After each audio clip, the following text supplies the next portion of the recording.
Hi മക്കളെ, നമസ്കാരം. 9ാം ക്ലാസ്സിലെ അടിസ്ഥാന പാഠാവലി ഓണപ്പരീക്ഷ അടുത്തിരിക്കുകയാണ്. 6ാം തീയതി നമ്മുടെ പരീക്ഷ നടക്കുകയാണ്. ആ പരീക്ഷയിലേക്ക് നമുക്ക് എന്ത് ചെയ്യണം? പാഠഭാഗത്തിൻ്റെ ആശയം ഒന്ന് സെറ്റാക്കി വെച്ചേക്കാം. പാഠഭാഗത്തിൻ്റെ ആശയം സെറ്റാക്കി വെച്ച് കഴിഞ്ഞാൽ ഏത് രൂപത്തിലുള്ള ചോദ്യങ്ങൾ വന്നു കഴിഞ്ഞാലും നമുക്ക് പെട്ടെന്ന് എഴുതാൻ സാധിക്കും.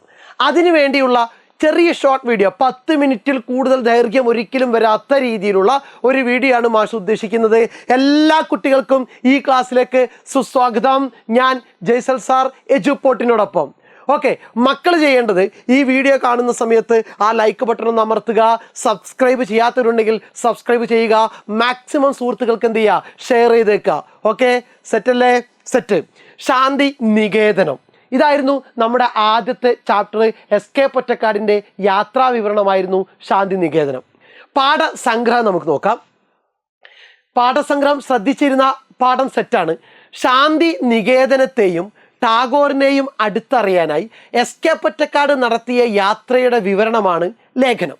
ബോൾപൂർ സ്റ്റേഷനിൽ തീവണ്ടി ഇറങ്ങിയ SK പൊറ്റക്കാടിനെ വരവേറ്റത് പരിഷ്കാര സ്പർശമേൽക്കാത്ത പരിഷ്കാരം നാട്ടവിടെ വേണ്ടത് പരിഷ്കാര സ്പർശമേൽക്കാത്ത ഒരു ഉൾഗ്രാമമാണ്. നഗരത്തിൻ്റെ തിരക്കും ശബ്ദകോലാഹലങ്ങളും ഒന്നുമില്ലാത്ത ലളിതവും ശാന്തവുമായ ഗ്രാമം. കേരളത്തിൻ്റെ ഭൂപ്രകൃതിയുമായി ഏറെ ചേർന്ന് നിൽക്കുന്ന ഒന്നാണ് ബംഗാളിൻ്റെയും. അത് ശരിവെക്കുന്ന രീതിയിലുള്ള അനുഭവം തന്നെയാണ് SK പൊറ്റക്കാടും പങ്കുവെക്കുന്നത്. തെങ്ങുകളും താലവൃക്ഷങ്ങളും, തല ഉയർത്തി നിൽക്കുന്ന പറമ്പുകൾ, മുളങ്കൂട്ടം തെറിച്ചു നിൽക്കുന്ന മതിലുകൾ, വാഴത്തോട്ടങ്ങൾ, പച്ചക്കറി വളപ്പുകൾ, ആൽത്തറകൾ, ആമ്പൽക്കുളങ്ങൾ എന്നിവയെല്ലാം കാണുമ്പോൾ മലയാളത്തെ അനുസ്മരിക്കുകയല്ല, അനുഭവിക്കുക തന്നെ ചെയ്യുകയാണ് ലേഖകൻ. സെറ്റാണോ? ഓക്കെ, നടന്ന് വഴി അവസാനിച്ചപ്പോൾ ശാന്തി നികേതനം കാണാതെ അദ്ദേഹം അവിടെ കണ്ട ഒരു ബംഗാളിയോട് വഴി ഏതാണെന്ന് ചോദിക്കുന്നു. ഇതെല്ലാം തന്നെ ശാന്തി നികേതനം എന്നയാൾ പറഞ്ഞ അവിശ്വസനീയമായ മറുപടി കേട്ട് പൊറ്റക്കാട് ആശ്ചര്യപ്പെടുന്നു. കാരണം അദ്ദേഹത്തിൻ്റെ സങ്കല്പത്തിലുള്ള കൂറ്റൻ കെട്ടിടങ്ങളും വലിയ ക്ലാസ് മുറികളും കൃത്രിമമായ പൂന്തോട്ടവും ഒന്നും അവിടെ ഉണ്ടായിരുന്നില്ല. ലാളിത്യത്തിൻ്റെ പാതയിൽ ഒരു ആശ്രമത്തിൻ്റെ ശാന്തിയുമേന്തി പ്രകൃതിയുമായി ഇണങ്ങിച്ചേർന്ന് നിൽക്കുകയാണ് ശാന്തി നികേതനം. ചിത്രശില്പകലകൾ പഠിപ്പിക്കുന്ന കലാഭവനത്തിലെയും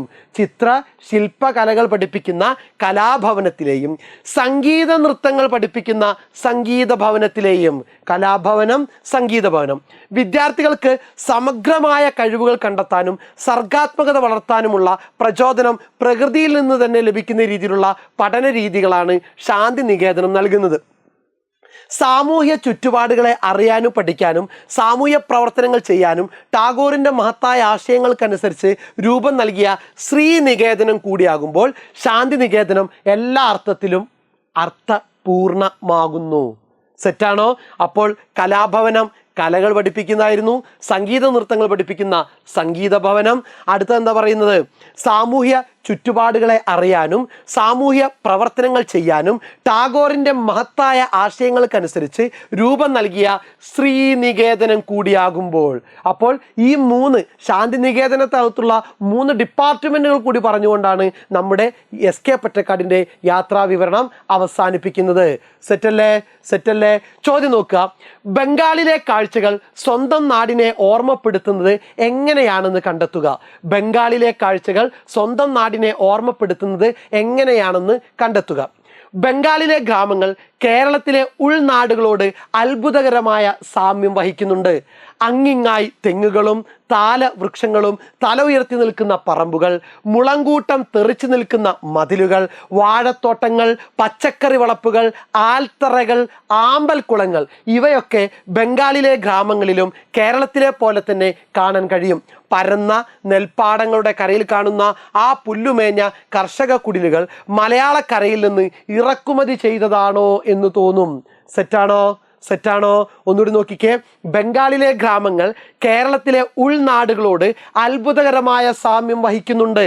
അങ്ങിങ്ങായി തെങ്ങുകളും താലവൃക്ഷങ്ങളും തല ഉയർത്തി നിൽക്കുന്ന പറമ്പുകൾ, മുളങ്കൂട്ടം തെറിച്ചു നിൽക്കുന്ന മതിലുകൾ, വാഴത്തോട്ടങ്ങൾ, പച്ചക്കറി വളപ്പുകൾ, ആൽത്തറകൾ, ആമ്പൽക്കുളങ്ങൾ ഇവയൊക്കെ ബംഗാളിലെ ഗ്രാമങ്ങളിലും കേരളത്തിലെ പോലെ തന്നെ കാണാൻ കഴിയും. പരന്ന നെൽപ്പാടങ്ങളുടെ കരയിൽ കാണുന്ന ആ പുല്ലുമേഞ്ഞ കർഷക കുടിലുകൾ മലയാള കരയിൽ നിന്ന് ഇറക്കുമതി ചെയ്തതാണോ എന്ന് തോന്നും. സെറ്റാണല്ലോ. ദെൻ നെക്സ്റ്റ് ക്വസ്റ്റ്യൻ, വിസ്തൃതമായ കലാഭവനത്തെ എങ്ങനെയാണ് SK അവതരിപ്പിച്ചിരിക്കുന്നത്? പ്രശസ്തമായ ശാന്തിനികേതനത്തിന്റെ ഭാഗമായിട്ടുള്ള കലാഭവനത്തെ എങ്ങനെയാണ് SK അവതരിപ്പിച്ചിരിക്കുന്നത്? നോക്കുക, കറുത്ത പരുത്ത മൺചുമരുകളും പുല്ലുമേഞ്ഞ മേൽപ്പുരയുമുള്ള ഒരു എളിയ പർണശാലയാണ് കലാഭവനം. വിദഗ്ധനായ ഒരു കലാകാരൻ്റെ കൈപ്പാടുകൾ ഈ ഭവനത്തിൻ്റെ ചുമരുകളിൽ പതിഞ്ഞിട്ടുണ്ട്.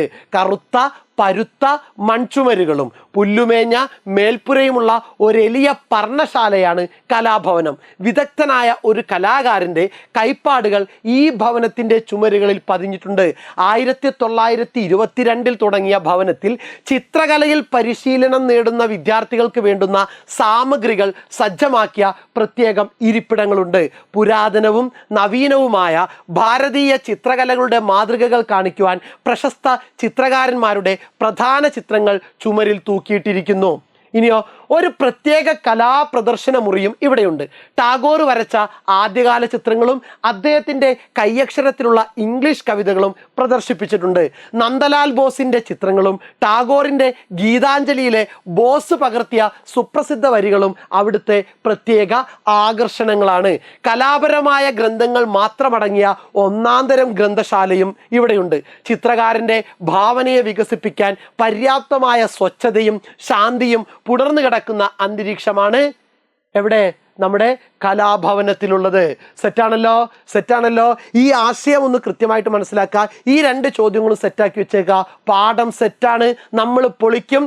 ലൈക്ക് ചെയ്യുക, സബ്സ്ക്രൈബ് ചെയ്യുക. നിങ്ങളുടെ വിലയേറിയ നിർദ്ദേശങ്ങൾ എന്ത് ചെയ്യുക? കമൻറ്റ് ബോക്സിനകത്ത് രേഖപ്പെടുത്തിയേക്കുക. മക്കളെ, ക്ലാസ് ഗ്രൂപ്പിലേക്ക് എന്ത് ചെയ്യുക? ഈ വീഡിയോ ഷെയർ ചെയ്തേക്കുക. Okay, thank